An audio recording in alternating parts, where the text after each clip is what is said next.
Tigas ha. Ay, mabuhay. Itong papakita ko sa inyo ng mga simpleng paraan, simpleng technique. Ito yung mga bigla ang nahampas ka ng mga basiw, mga bote.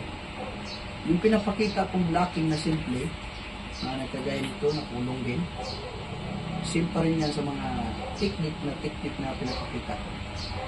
Pakita ko sa inyo ng dandahan. Yan.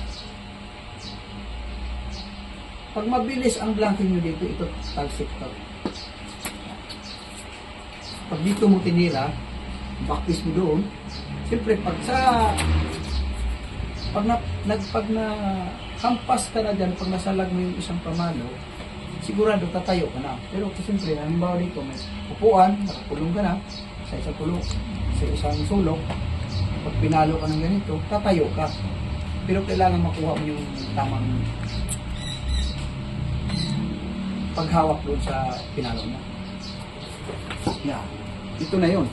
Pwede mo siyang may tendency ka, pwede mong ihampas sa mga biglaan itong counter. Kasi itong kamay niya, susuntok yan pag hindi mo counteran kagad.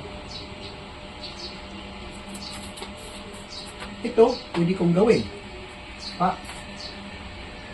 Suntok dito, lock.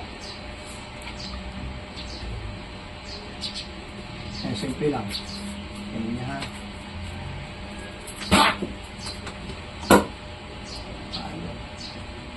Nasa sayo na yan. Kung dito mo patamaan, pwede sa balikat.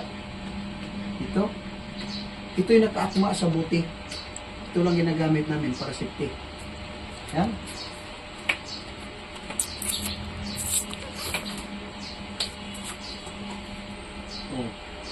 Paano niya kailangan lang mabilis ang counter mo. Halimbawa naman ito na pag jit ko palo,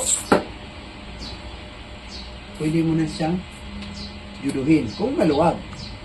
Pero sa ganito kasi ang ginagawa ko dito para nakaakma ito sa mga nakasafety na walang matasan talaga. Kailangan mo lang maka-counter ka. Kasi pag surprise mo pa lang dito, pag bira mo pa lang dito, kahit dito, wala na itong buti. Dito kasi naka-blocking ka na. Pag-blocking mo, hawak, kaya na yun, makagawa ka na ng tamang gusto mo. Ay, sige.